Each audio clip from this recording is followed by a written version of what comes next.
Bendiciones, hermanos. Este tema es bastante controvertido entre nuestros hermanos no católicos. El tema de los hijos o los supuestos hijos de María, ¿verdad? ¿A quién de nosotros, un protestante, un buen día, no nos echó en cara o nos mostró versículos donde supuestamente María, después de haber tenido a Jesús, pues María rehizo su vida con José y hizo su vida como cualquier otra persona, ¿verdad? Esa es la versión protestante sobre esos supuestos hijos de María.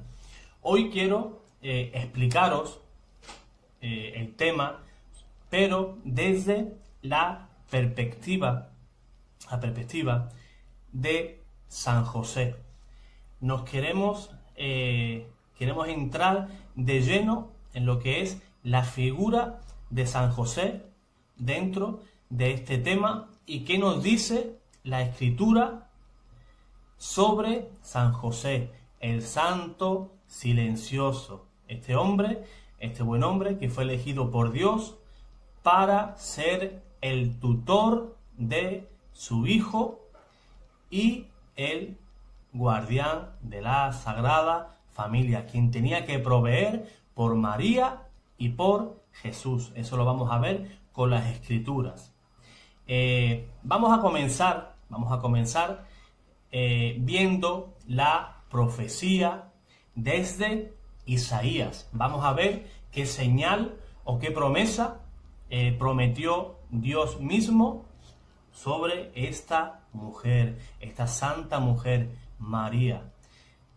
Os tengo que reconocer que antes de dedicarme a la apologética, a mí los ataques a María pues me causaban bastante dolor, y uno de los motivos para hacer apologética fue defender a nuestra madre, ¿verdad? Porque quien no ama a su madre no es un buen hijo. Y Jesús, por supuesto, no es un buen hijo. Jesús es el mejor hijo y se ofende cuando cualquier persona, ya sea desde el desconocimiento o desde la maldad, insulta a su madre. Y ninguna palabra vana que digamos va a quedar o va a caer en saco roto. Vamos a ver la profecía de Isaías en el capítulo 7, versículo 14. Dice la palabra de Dios lo siguiente: Por tanto, el Señor mismo os dará una señal. He aquí, una virgen concebirá y dará a luz un hijo, y pondrá por nombre Emmanuel. Vean que Dios mismo promete una señal, y esa señal será la garantía de que el Mesías, que el Cristo esperado por el pueblo de Israel, se cumplió. Dice, una señal, una virgen, y esa virgen dará a luz un hijo. La letra I, que une, concebirá y dará a luz, es una conjunción copulativa. Es aquella función sintáctica que lo que hace es unir en una sola palabra, unir estas palabras, sintagmas u oraciones. La señal no dice que la Virgen concebirá y que después del parto dejará de ser virgen, sino que se tienen que cumplir ambas cosas con esta Virgen. Concebir, y después de concebir seguirá siendo virgen. Sino que señal sería si María quedó encinta, Jesús se formó en el vientre de María, María tuvo a Jesús y María perdió la virginidad y hizo una vida cualquiera con San José y tuvo más hijos. ¿Qué señal es esa? El protestante no se da cuenta que está negando esta señal. Y si niega esta señal, bajo el pensamiento protestante, entonces Jesús, ¿quién es? Vean la lógica protestante. Si esa señal no se cumple, entonces Jesús no es Dios, Jesús no es el Cristo, no es el Mesías prometido. Hasta ahí llega a adulterar la Escritura el protestante. Si niega esta señal, niegas que Jesús sea Dios. Y entonces estamos como antes. Murió en la cruz por nada. Un hombre cualquiera murió en la cruz absolutamente por nada. Estamos como los judíos. Estamos esperando entonces que venga otro, ¿verdad? Jesús no fue. Esa es la mentalidad protestante, no la doctrina de la Iglesia Católica. Es muy importante entender el papel de San José dentro del plan de Dios. María y su hijo necesitaban a una persona que velaran por ellos, y José era esa persona elegida por Dios. Recordemos que José era el último descendiente del rey David y por tanto el último heredero al trono.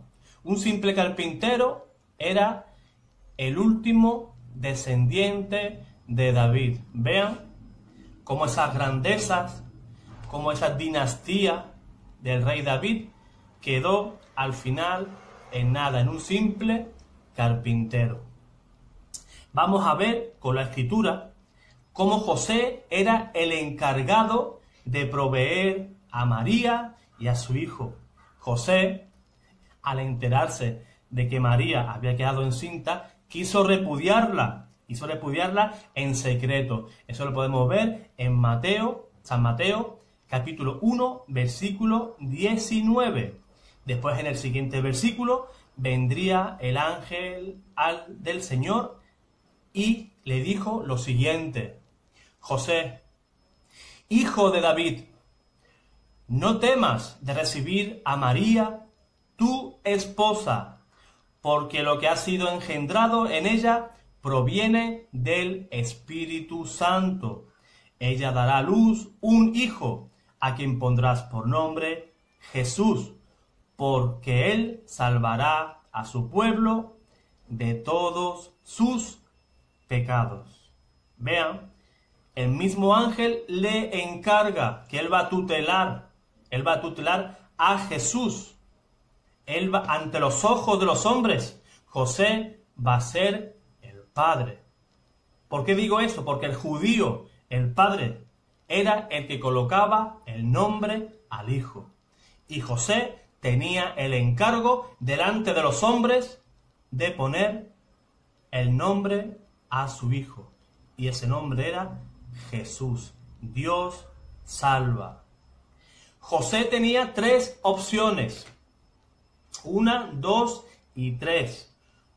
La primera, delatar a María ante el Sanedrín. ¿Qué conllevaba eso?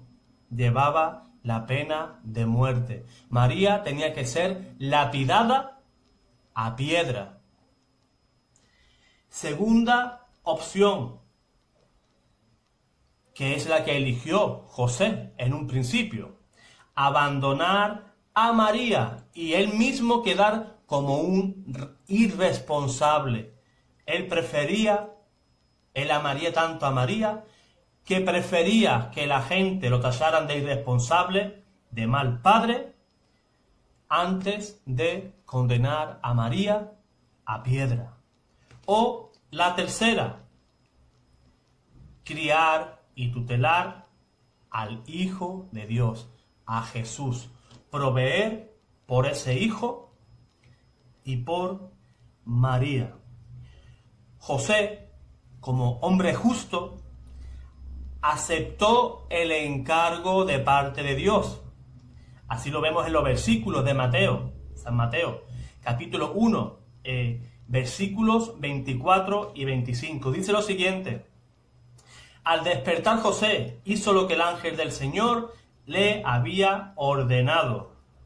Llevó a María a su casa y sin que hubieran hecho vida en común, ella dio a luz a su hijo y le puso por nombre Jesús. Veamos José cómo fue obediente a Dios, porque José era un hombre justo, recordemos, era un hombre justo. Recibió a María en su casa, dice la Escritura, sin que hubieran hecho vida en común. Y le colocó el nombre, le puso Jesús. Al colocarle el nombre, él se convirtió automáticamente en padre de ese niño a los ojos, recuerdo, a los ojos del pueblo. Ahora vamos a ver cómo José sabía que María pasó a ser esposa de Dios Espíritu Santo. Y no solo eso, sino que según la ley podría haber desaprobado esto. ¿Sí? Escuchen bien, José en ese momento podría haber dicho: no acepto esta unión, según la ley y según la Escritura. Y no lo hizo, pues se sometió al plan de salvación de Dios. Eso lo vamos a leer en Números, capítulo 30, versículos 7 y 8. Escuchen muy bien lo que voy a decir. Y si se casa cuando todavía está ligada por sus votos o por un compromiso que inconsiderablemente contrajeron sus labios, si su marido se entera y el mismo día que se entera no lo desaprueba, serán firmes sus votos y los compromisos que adquirió serán válidos. José no protestó, José no dijo ni pío. José aprobó que María pasara a ser posesión de Dios. Y él se quedaba a un lado. ¿Por qué? Porque era un hombre justo, repito, era un hombre justo. Y un hombre que aceptaba la ley. José era un judío piadoso, ¿verdad? En Números también, en el mismo capítulo 30, versículo 17, dice lo siguiente sobre este versículo que acabamos de leer.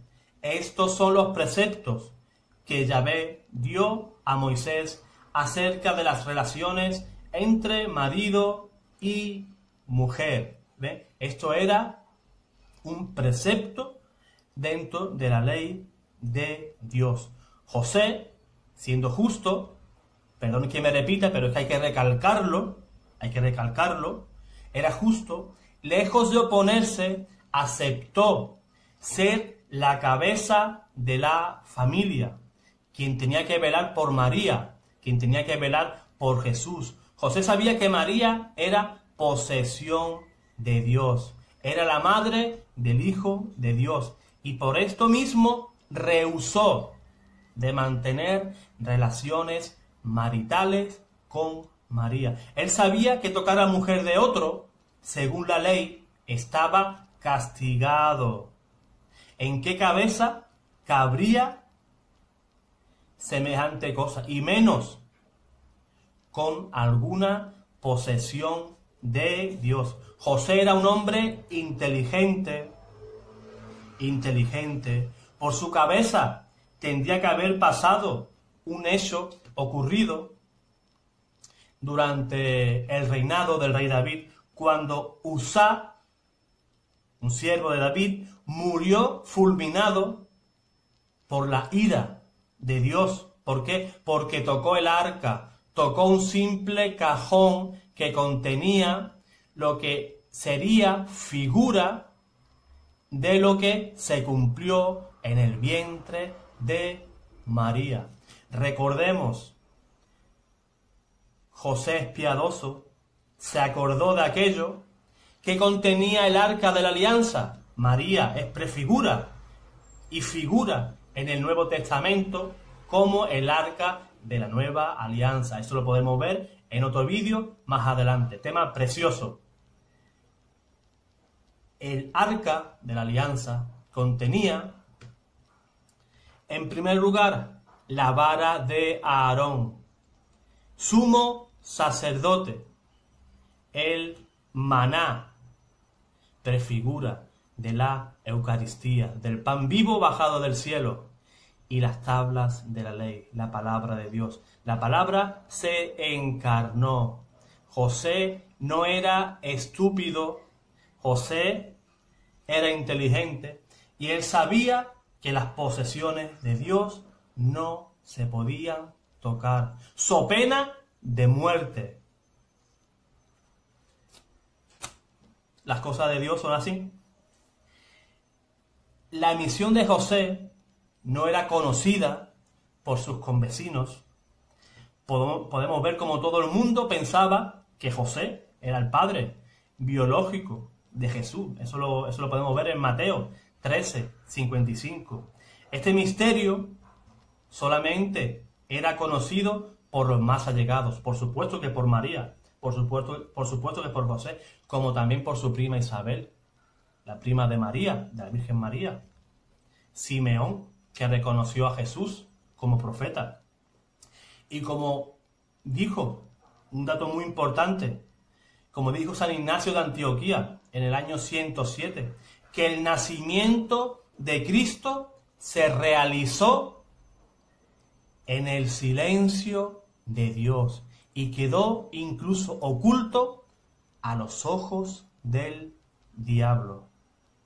Una manera muy clara, una manera muy bella de expresarlo, como lo hizo San Ignacio de Antioquía. Lo que hemos avanzado más arriba, ahora lo vamos a ver también con la Escritura, cómo José es el guardián y quien protege a María y a Jesús, después de que Herodes, a través de los magos, descubre que un rey ha nacido. Herodes, ya sabemos que era el rey en aquella época y tenía miedo de perder su trono. ¿Y qué intentó hacer? Pretendió matarlo. Pero un ángel, a través de un sueño, advirtió a José y le dijo lo siguiente, en Mateo 2:13, levántate, toma al niño y a su madre y huye a Egipto, permanece allí hasta que yo te avise.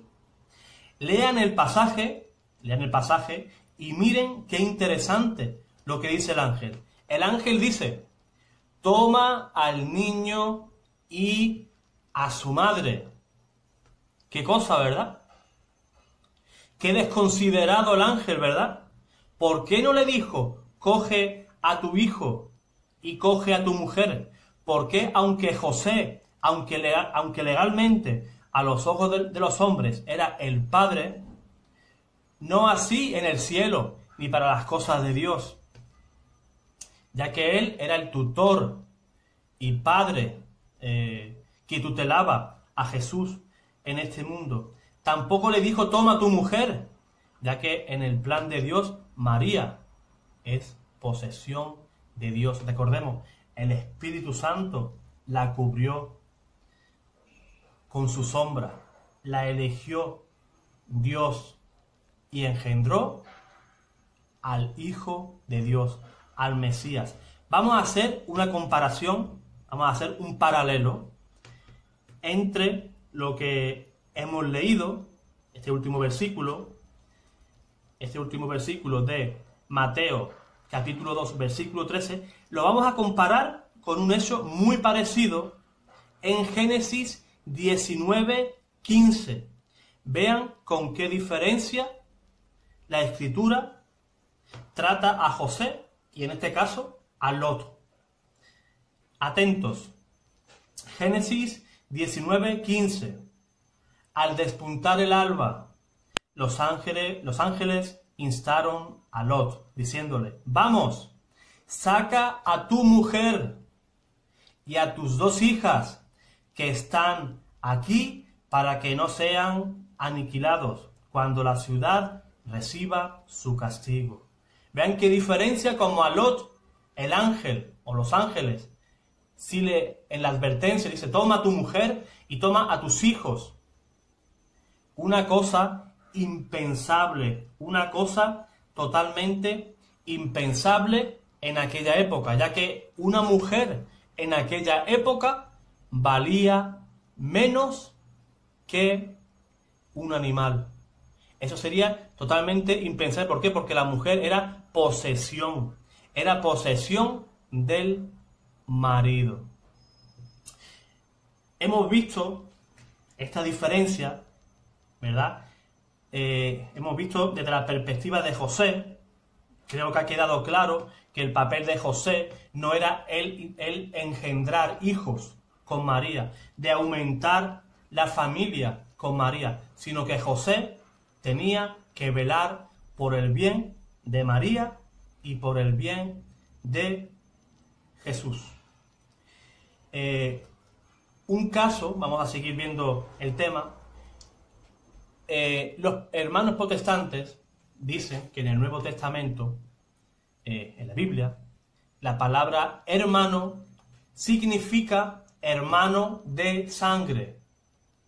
Siempre que se usa la palabra hermano, quiere decir que esas personas biológicamente son hermanos, son hijos de la misma madre. Pero la Escritura rechaza esa interpretación protestante. La palabra en hebreo para hermano es aj. La palabra para hermano es aj. El hebreo es un idioma muy parco en palabras, no tiene sinónimos. Por ejemplo, el castellano es un idioma con infinidad de sinónimos, ¿verdad? Pues vamos a ver cómo la misma Escritura contradice lo que enseñan los protestantes. Sabemos que Abraham y Lot eran tío y sobrino, pero se hablan de hermanos. Fíjense cómo dice en Génesis 13:8. Dijo pues Abraham a Lot, Ea, no haya disputa entre nosotros ni entre mis pastores y tus pastores, pues somos hermanos. Y la Escritura en el siguiente capítulo aclara el verdadero parentesco que tenían Lot y Abraham. Génesis 14, versículo 12. Apresaron también a Lot, el sobrino de Abraham, y su hacienda. Vean cómo la Escritura deja claramente dicho que Abraham y Lot eran tío y sobrino. Podemos ver, porque si ellos van a la palabra, pero no entienden el contexto. Podemos ver en 1 Corintios, capítulo 15, versículo 6, donde dice que el Señor se apareció primero a Pedro, a los apóstoles, y después a más de 500 hermanos. ¿Quién pensaría que María, después de Jesús, tuvo 500 hermanos? Perdonen que me ría, pero hay un protestante por ahí, y bastante famosillo, el cual llegó a afirmar, para contradecir el punto de vista católico, que sí, que María tuvo 500 hermanos. Y como decimos por aquí, eso no se lo cree ni él mismo. La palabra hermanos encierra varios significados en la cultura hebrea. La palabra hermano puede ser utilizada como un hermano consanguíneo, biológicamente, hermano de sangre.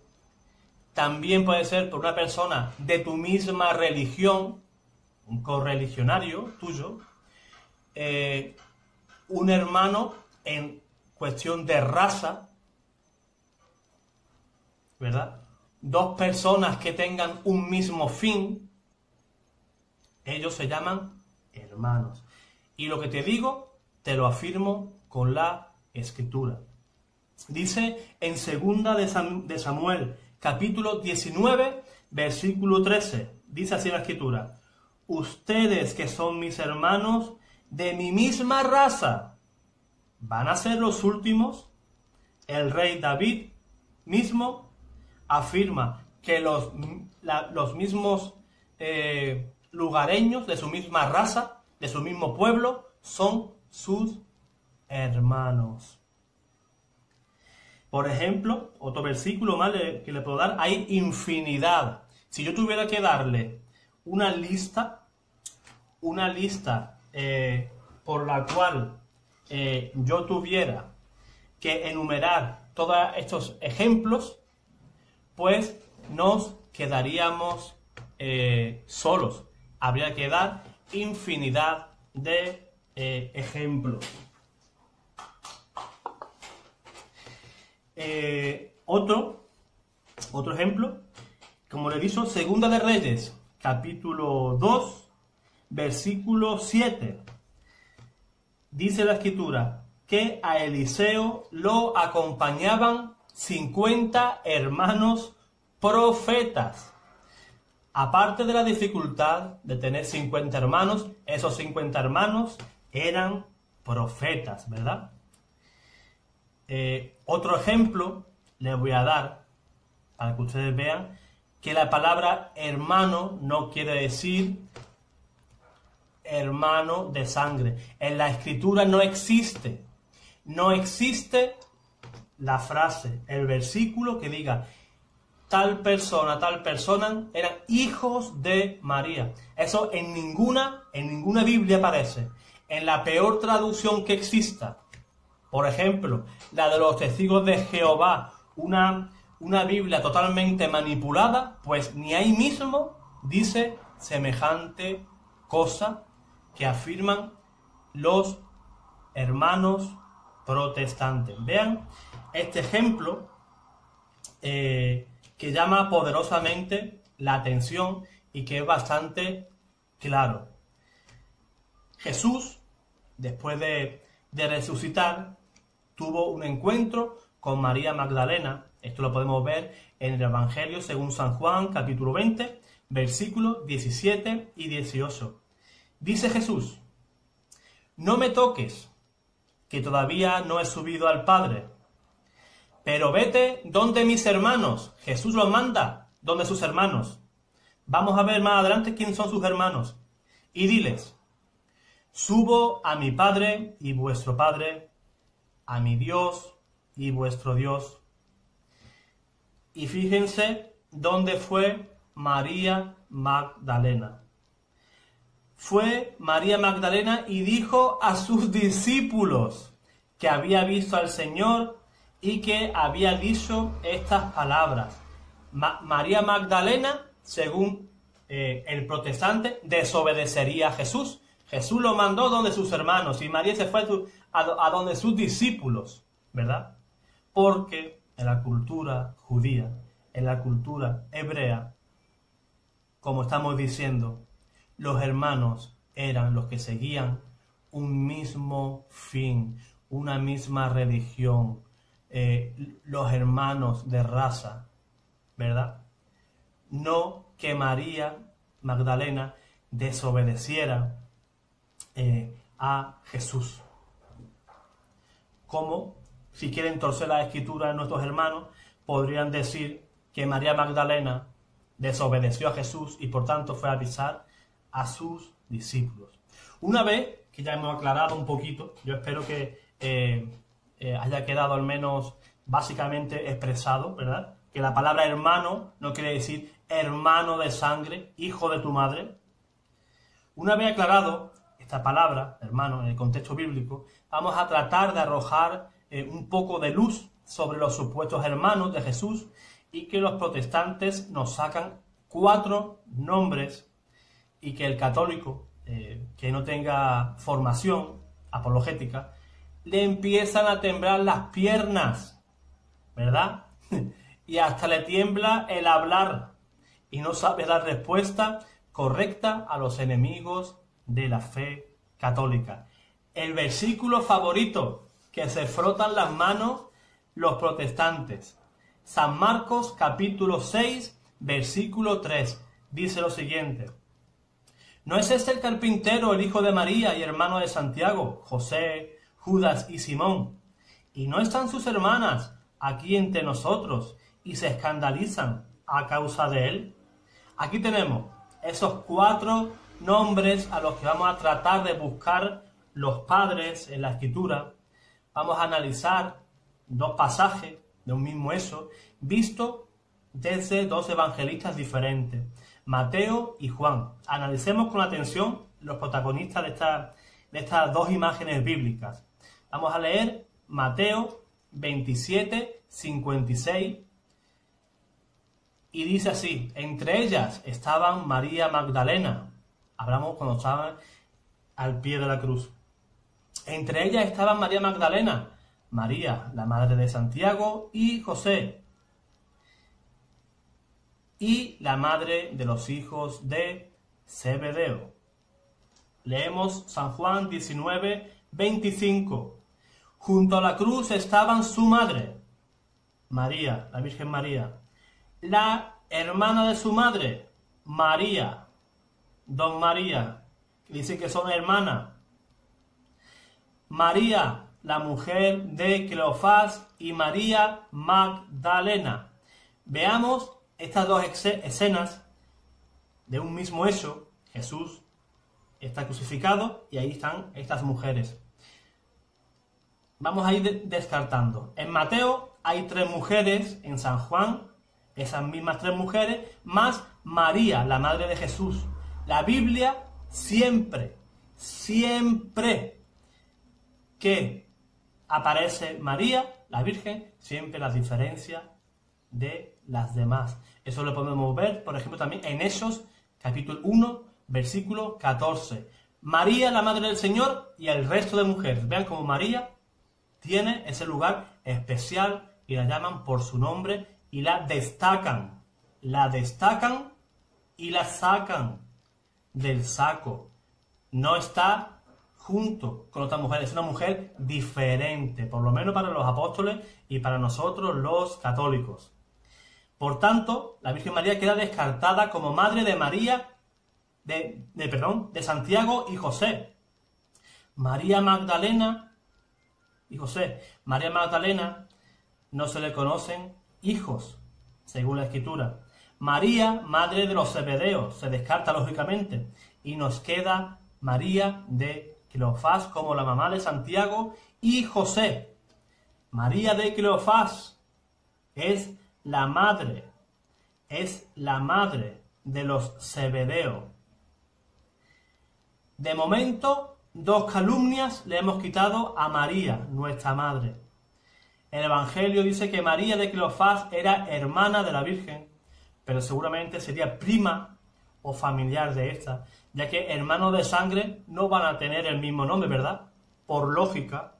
Por tanto, al final, los hijos de esta María serían también familia de Jesús.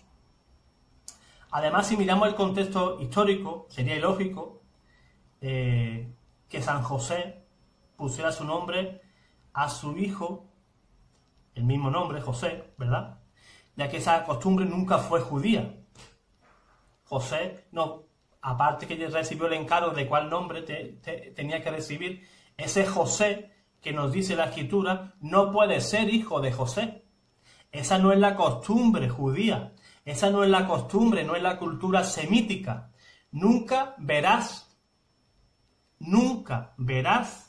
en la Escritura que un padre se llame, por ejemplo, Juan y le coloque el nombre Juan. Jamás.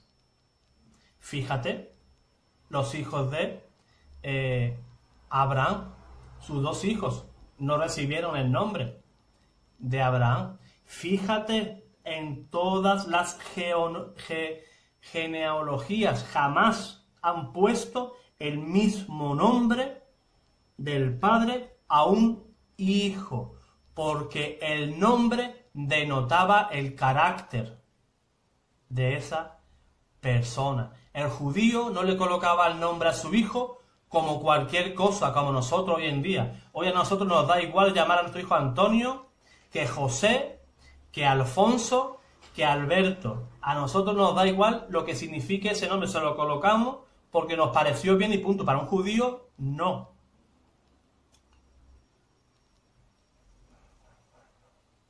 Los protestantes adjudican a la Virgen María que ella es madre de Santiago el Mayor, como también Juan el Evangelista. Como ya hemos visto, al pie de la cruz hay otra María, la de Zebedeo, y vamos a ver de quién es mamá. Dice Marcos 3, 16, capítulo 3, versículos 16 y 17, que instituyó a los 12 y puso a Simón el nombre de Pedro, a Santiago el de Zebedeo y a Juan, el hermano de Santiago, a quien puso por nombre Boanerges, es decir, hijos del trueno. Ahí encontramos otras dos calumnias, las cuales le quitamos a nuestra Madre del Cielo. Santiago el Mayor y Juan el Evangelista son hijos de María de Zebedeo y del señor Zebedeo, un pescador que aparece en el Evangelio según San Mateo, capítulo 4, versículo 21. Nos falta Judas. Judas se presenta en su carta y dice: Judas, siervo de Cristo, hermano de Santiago, a los que han sido llamados, amados de Dios Padre y guardados para Jesucristo. Vemos como en la carta de Judas se presenta como hermano de Santiago. Y como hemos visto, Jesús no tenía ningún hermano con ese nombre. O sea, Judas tampoco es hermano de Jesús, sino hermano de Santiago. Ahora vamos a ver Simón, el cananeo, que ya el mismo nombre nos da una pista bastante clara, ¿verdad? Dice la Escritura en Marcos capítulo 3, versículo 16 al 18. Instituyó a los 12 y puso a Simón por el nombre de Pedro, a Santiago, el de Zebedeo, y a Juan, el hermano de Santiago, a quien puso por nombre Boanerges, es decir, hijo del trueno, como hemos leído antes. Andrés, Felipe, Bartolomé, Mateo, Tomás, Santiago, el de Alfeo, Tadeo y Simón el cananeo. El último en nombrarse, Simón el cananeo, como su nombre indica, no es de Nazaret. A Jesús, ¿cómo lo llamaban? Jesús lo llamaban Jesús de Nazaret o el Nazareno. Así que queda descartado como hijo de María. Ustedes saben que José y María se empadronaron en Nazaret. De ser hijo Simón de María, tendría que llamarse en todo caso Simón de Nazaret. La misma escritura, esa por tierra, la versión protestante. Para aquellos que aún tengan dudas, si José y María tuvieron más hijos, tenemos a un testigo de excepción, como es el apóstol San Mateo, un apóstol que vivió durante 3 años con Jesús. Él, en su evangelio, para hacer ver y hacer reflejar que esa señal que se cumplió en María y en Jesús, él nos da la genealogía de Jesús al completo. Recordemos que este evangelio se escribió sobre el año 70 después de Cristo, unos 40 años después de la muerte de nuestro Señor, y Mateo tenía que haber conocido a esos hermanos carnales de Jesús, de haberlos tenido, ¿verdad? Vamos a verlo si Mateo, si los conoció, lo tuvo que incluir en la genealogía de San Mateo, ¿verdad? Vamos a leer simplemente versículos 15 y 16, donde podemos ver desde David hasta Jesús todas las generaciones que pasaron hasta el nacimiento de Jesús. Vean cómo en esta genealogía siempre dice, tal persona engendró a tal persona engendró a cual. Vamos a ver cuando llegue a José si engendró a más hijos después de Jesús. Vamos a leer San Mateo capítulo 1, versículos 15 y 16. Dice la Escritura, que es lo que nos interesa a nosotros, lo que dice la Escritura, no lo que dicen los protestantes para confundirnos. Vamos a ir a la Escritura. Eliud engendró a Eleazar, Eleazar engendró a Matán, y Matán engendró a Jacob, y Jacob engendró a José, el esposo de María, de la que nació Jesús, llamado Cristo. Ahora yo me pregunto, ¿por qué no aparecen más? Si según los protestantes, en Marcos 6 hay más hermanos. ¿Qué pasó aquí con Mateo? ¿Qué pasó con Mateo? Se le lo olvidó. Se quedó sin tinta la pluma, ¿verdad? No, ¿verdad? Son típicas excusas protestantes, ¿verdad? Lo cuento como chiste, pero es que sus invenciones son totalmente contrarias a lo que dice la Escritura. Él tenía que haber conocido a esos hermanos carnales, hijos de María y de José. Él tenía la obligación, que en este mismo versículo 16, colocar los nombres. ¿Por qué no los colocó? Porque no existieron. ¿Dónde existen esos hijos de María? En las mentes perturbadas de esas personas que tratan de engañar al católico. Vamos a ver una prefigura, ¿verdad? Sobre María. Muchos santos, muchos padres de la Iglesia han visto en este pasaje una analogía a María. Estoy hablando de Ezequiel capítulo 4, versículo 2. Dice la Escritura: el Señor me dijo, este pórtico permanecerá cerrado, no se le abrirá y nadie pasará por él, porque por él ha pasado el Señor, el Dios de Israel. Quedará pues cerrado. Dios mismo ordenó que esa puerta por la que pasó el mismo Dios no se volviera a abrir, ni que nadie pasaría por esa puerta y quedará totalmente cerrada. A cal y canto. ¿Cuánto más será santa la Virgen María? Más que una puerta. Vean, ¿verdad? Nosotros en el rosario, en las letanías, rezamos, ¿verdad? Al final del rosario, María, puerta del cielo. ¿Por qué? Porque es la puerta, es el medio que usó el cielo y por el que Jesús vino y entró a este mundo. Cuánto más santa es María, la madre de nuestro Señor, más que una puerta. Si a mí me dice un protestante que una puerta es más santa que la persona que ha vivido, que ha tenido una experiencia tan íntima con el Dios uno y trino, con el Padre, Hijo y Espíritu Santo, entonces eso ya es para volverse loco, ¿verdad? Que una puerta sea más santa que nuestra Madre del cielo. Otro apunte bastante interesante es un comentario que hizo Martín Lutero, el héroe de los protestantes, el héroe de los protestantes, de la Revolución Protestante, ¿verdad? Es un comentario sobre esos supuestos hermanos de Jesús y que está bastante alejado de lo que piensan la mayoría de iglesias evangélicas que enseñan cosas muy diferentes a su fundador. Esto dijo Martín Lutero en uno de sus sermones en el año 1539.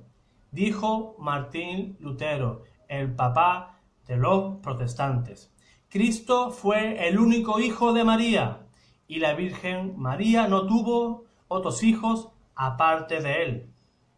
Me inclino a aceptar a quienes declaran que los hermanos realmente significan primos aquí, ya que el escritor sagrado y los judíos en general siempre llamaban hermanos a los primos. Esto dijo el señor Martín Lutero. La Iglesia nos ha enseñado durante 21 siglos, y que la ciencia también corrobora este extremo, y la ciencia en papirología nos enseña que María y que los primeros cristianos la llamaban la siempre Virgen, ¿verdad? La Iglesia, por un lado, 21 siglos, defensora de María, a ultranza, virgen perpetua, inviolada, como muchos santos y muchos padres de la Iglesia han dicho al pueblo cristiano durante 21 siglos. La ciencia, a través de la papirología, encontró en una antigua ciudad egipcia, en Oxirrinco, el papirólogo Edgar Lovell de la Universidad de Oxford analizó unos papiros que datan del año 250 después de Cristo y que testimonia que los primeros cristianos rezaban a la Madre de Dios y creían en su perpetua virginidad. De ahí, una de las oraciones más antiguas a María es esta, la que se encontraron en este papiro, Sub Tum Praesidium. Os la voy a leer. La tengo en latín, la tengo en griego y en español, pero os la voy a leer en español. A más de uno seguro la conoceréis, pero quizás no sepáis que esa oración es tan antigua. Es del año 250 después de Cristo. Dice la versión traducida al castellano: bajo tu amparo nos acogemos, Santa Madre de Dios, no deseches las súplicas que te dirigimos en nuestras necesidades. Antes bien, líbranos de todo peligro, oh siempre Virgen, gloriosa y bendita. Para que vean que estos primeros cristianos dedicaban esta oración a la siempre Virgen, a María. Dicen los expertos en papirología que cuando existen estos tipos de escritos es que al menos 2 generaciones antes ya se enseñaba esa doctrina, ¿verdad?, entre estos primeros cristianos. O sea, si ese papiro data del año 250, sería a mitades del siglo III, pues ya desde el siglo II, al menos del siglo II, los hermanos cristianos que vivieron en aquella época ya creían en la virginidad perpetua de la Virgen María, como tú y yo, hermano, hermana católica, creemos hoy en día en el siglo XXI. Para concluir, quiero leer el pasaje de Lucas 31-32, la Anunciación, y voy a dejar una pregunta en el aire a nuestros hermanos protestantes, si ven este vídeo. Le voy a dejar una pregunta en el aire. Vamos a leerlo y ahora hago la pregunta. Lucas capítulo 1, versículo 32 y 33. En la Anunciación. Dice el ángel: Él será grande y será llamado Hijo del Altísimo. El Señor Dios le dará el trono de David su padre. Reinará sobre la casa de Jacob por los siglos de los siglos. Ahora, si Jesús tuviera hermanos carnales, como dicen los protestantes, el trono de David hubiera sido heredado, ¿verdad?, por alguno de estos hermanos. Y entonces el ángel nos habría engañado, porque dice el ángel que su reino no tendrá fin. Entonces, hermano protestante que me estás viendo, tú que afirmas que esos 4 personas son hermanos de Cristo. Cristo, cuando murió, ¿quién de esos 4 hermanos heredó ese trono? ¿Cuál de esos 4, según tu versión? Porque según la ley, después del último descendiente, después de la muerte del último descendiente, ese trono tenía que pasar al siguiente sucesor. Y si esos 4 hijos, como tú afirmas, son hijos de San José y de María, uno de esos 4 tendría que haber heredado el trono de María. Y entonces dejarías por mentiroso al mensajero de Dios y por tanto al mismo Dios. Esa es la pregunta que yo dejo en el aire a los hermanos no católicos. Pero a ti, hermano católico, te animo a que seas valiente, te animo a que te esfuerces y que, espero, si este vídeo te gustó, si este vídeo te enseñó algo, te pido que lo compartas, porque los hermanos protestantes, para regar mentiras, para repartir mentiras, no tienen reparo y van sembrando la mentira en todo lugar. Yo te animo, si te gustó este vídeo, si aprendiste algo de este vídeo, te animo a que lo compartas en donde quieras, ya sea en tus grupos de WhatsApp, grupos de Facebook, en tus redes sociales en general. Incluso hay hermanos, y me alegro por esto, que incluso esos humildes vídeos que yo hago lo comparten en sus parroquias en horas de